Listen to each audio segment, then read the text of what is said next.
2심 판결이 나온 사건입니다. 노원구에서 새 모녀를 살해한 김태현. 역시 신상이 공개됐고요. 얼굴도 다 공개됐습니다. 절차를 거쳐서요. 1심에서 검사가 사형을 구형했는데 무기징역형이 나왔습니다. 그리고 김태현은 형이 너무 무겁다. 검사는 무기징역도 가볍다. 사형이다. 라고 주장하면서 서로 두 명 다 양쪽 다 항소했습니다. 그래서 2심으로 넘어갔고요. 2심 재판이 진행됐습니다. 그리고 2심 판결이 선고됐는데 항소심 2심 첫 번째 공판기일이 이제 12월 15일이었거든요. 그런데 이 사건은 뭐 다 범행 사실을 다투지 않는 사건이고 양형에 대해서만 이견이 있었기 때문에 재판이 오래 진행될 이유가 없었어요. 그래서 2심 재판은 한 번 열리고 끝났습니다. 그날 12월 15일에 항소심 첫 번째 공판기일이 있었고요. 그날 그냥 종결됐습니다. 자, 그리고 그때 검사는 사형을 다시 한번 구형했습니다. 무기징역보다 더 무거운 형을 받아야 된다고 하고 항소한 거기 때문에 뭐 사형밖에 없는 것이죠. 그래서 1심에 이어서 2심에서도 검사가 사형을 구형했습니다. 그리고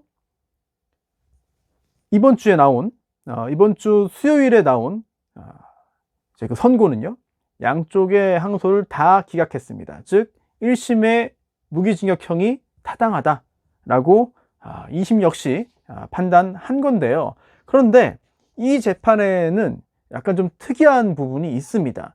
특히 2심 재판부가 특별하게 덧붙인 내용들이 있거든요. 그 내용이 굉장히 좀 의미가 있었습니다.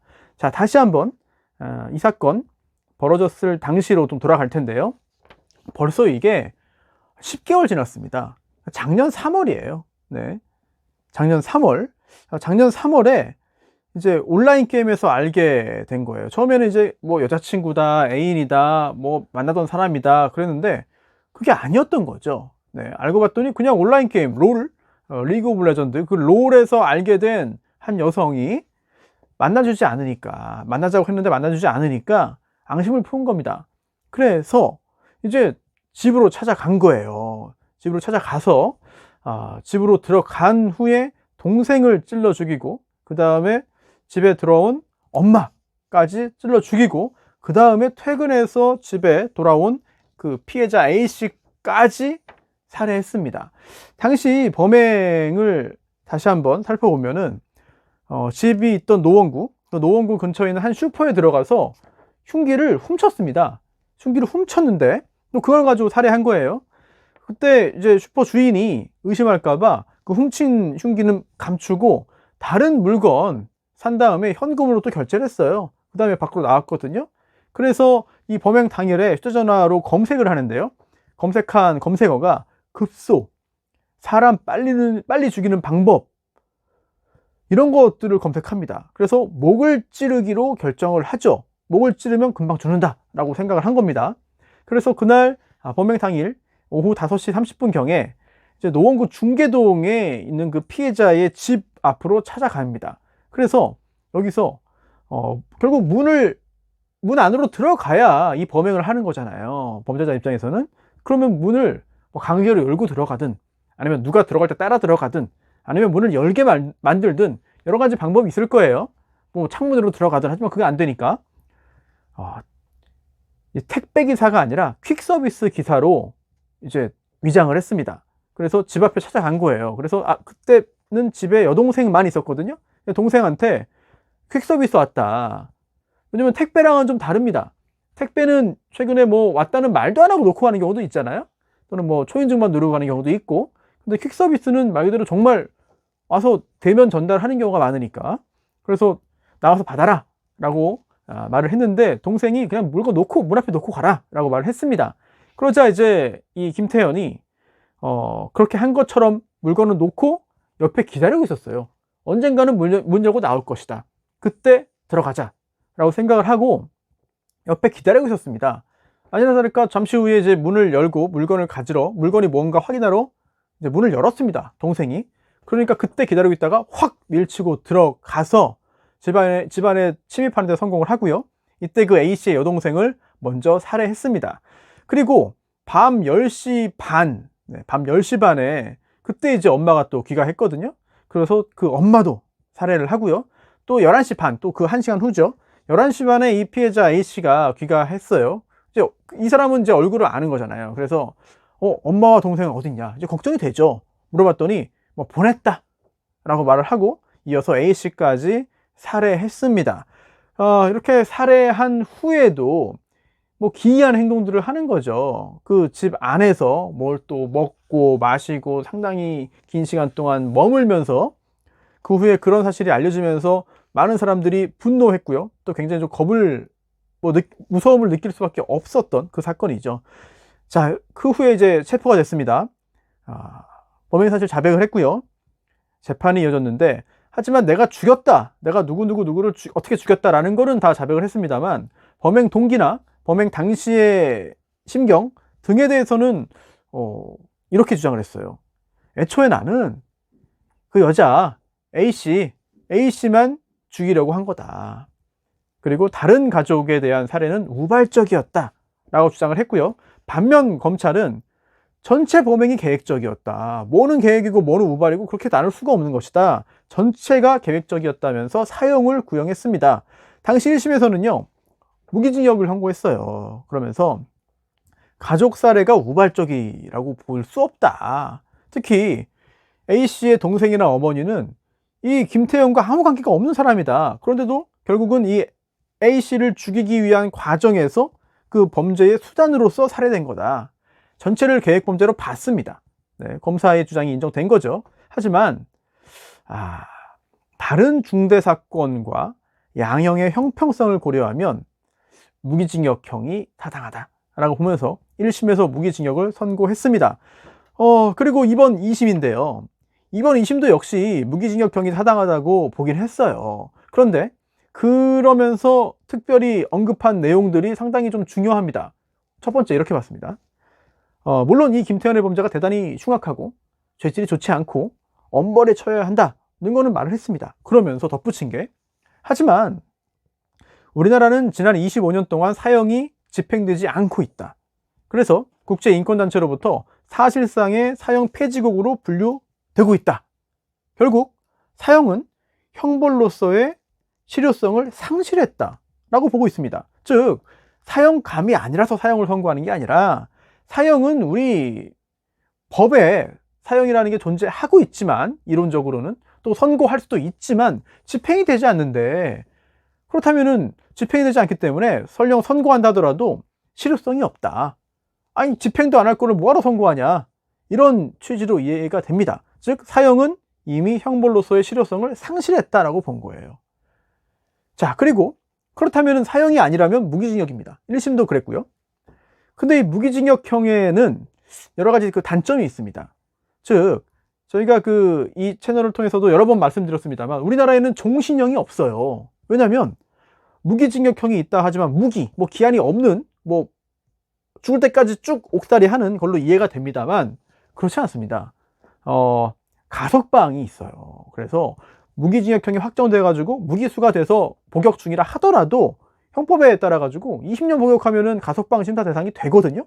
그리고 그렇게 해서 가석방 되는 경우가 존재합니다. 그런데 문제가 있는 거죠. 사형이 있으면 사형 선고하고 집행을 하고, 또 사형에 미치지 않는 경우에는 무기징역형을 선택하면 되는 거고, 또 그 아래 또 유기징역을 하면 되는 거거든요. 그런데 사형이 사실상 없는 거나 마찬가지라면 무기징역이 가장 심한, 가장 무거운 형벌입니다. 그런데 여기에도 가석방이 존재한다면 영원히 사회와 격리시키는 형벌은 우리나라에 없는 거예요. 즉 사형은 생명을 박탈함으로써 아예 죽여버리는 거니까 우리 사회에서 축출하는 겁니다. 그리고 만약에 종신형이 존재한다면 사회로 복귀할 가능성이 없는 거니까 역시 사회에서 차단되고 사회에서 격리되는 거거든요. 그런데 우리나라 지금 무기징역형은 가석방이 가능하다. 사면 복권 이런 건 논외로 하고 가석방이 가능하다. 그렇다면 사회에서 영구적으로 격리돼 가지고 이렇게 단절되는 거는 아니지 않느냐, 이 문제를 제기합니다. 그러면 어떻게 할 것이냐?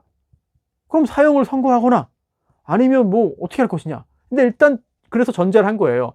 사형은 형벌로서의 실효성을 상실했다. 결국 배제합니다. 그렇다면 우리 법상 남아있는 것 중에 가장 무거운 거는 무기징역이다. 근데 그 무기징역에는 가석방이 가능하다.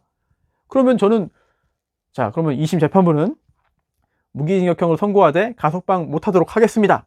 자, 이거를 못하죠. 이거는 사법부의 영역이 아닙니다. 즉, 사법부는 유죄, 무죄를 가르고 유죄의 경우에 형량을 결정해서 선고합니다. 그 다음에 이 형벌의 집행은 또 검사가 하는 거죠. 행정부가 하는 거죠. 그리고 가석방 역시 법무부에서 합니다. 즉 행정부가 하는 거예요. 법원, 사법부가 하는 게 아닙니다. 뭐 사면도 그렇고 대통령이 하는 거니까 법무부 장관, 대통령, 법무부. 가석방은 행정부의 일이에요. 그래서 이 이야기를 하는데요. 한번 좀 들어보시죠. 피고인 김태현은 사회로부터 영원히 격리돼서 평생 참여해야 하는 것이 맞다. 그런데 모순인 거죠. 우리 법상 할 수 있는 가장 무거운 형벌은 사형 빼면 무기징역인데, 그럼 가석방이 허용돼서는 안 된다. 근데 무기징역에는 가석방이 있거든요. 자, 이 부분 어떻게 말을 하느냐. 사실 가석방 여부는 사법부, 법원이 아닌 행정부 소관이다. 따라서 지금 말하는 법원의 의견이 행정부에 얼마나 효력을 가질지, 얼마나 기속력을 가질지는 모르겠지만, 이렇게라도 명시적으로 가석방에 대한 의견을 밝힐 필요가 있다라고 한 거예요. 즉, 살인, 사형 제외, 또 무기징역형 어쩔 수 없이 선택을 합니다. 그리고 여기에 대해서 가석방 법원에서 금지할 수 없고 행정부가 나중에 알아서 하는 거예요. 하지만 그렇다 하더라도 김태현은 가석방 등으로 석방되면 안 되는 사람이다 라는 거를 2심 재판부가 말을 한 겁니다. 판결문에 넣었어요. 이런 거를. 오죽하면 넣었겠느냐. 근데 또 이런 해석도 가능합니다. 아니 그럴 거면 사형을 선고해라. 언젠가 집행될지 모르는데 어떻게 하느냐. 그거를 집행될지 모르니까 사형 선고해라 라는 지적도 가능합니다만, 항소심 재판부는 일단 사형 선고는 이제 배제한 겁니다. 그런데 이거는요, 이건 또 오해하시면 안 돼요. 우리 사법부가, 우리 법원이 지금 사형을 선고하지 않느냐? 그렇지 않습니다. 사형 선고되고 있어요. 분명히 사형 선고됩니다. 하지만 최근에는, 예전 같은 경우에는 사형 뭐 대여섯 번 나올 만한 범죄들인데도 무기징역이 선고되는 경우가 많이 있는 거죠. 하지만 여전히 어딘가에선 사형이 선고되고 있는 겁니다.